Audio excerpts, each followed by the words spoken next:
In the lush, vibrant rainforest of Costa Rica, a curious monkey named Marco lived among the treetops. One day, while swinging from branch to branch, Marco spotted a shiny, unfamiliar object on the forest floor.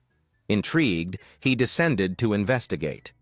The object was a small, discarded camera, its lens still intact. Marco, with his playful nature, began to interact with the camera, pressing buttons and making faces.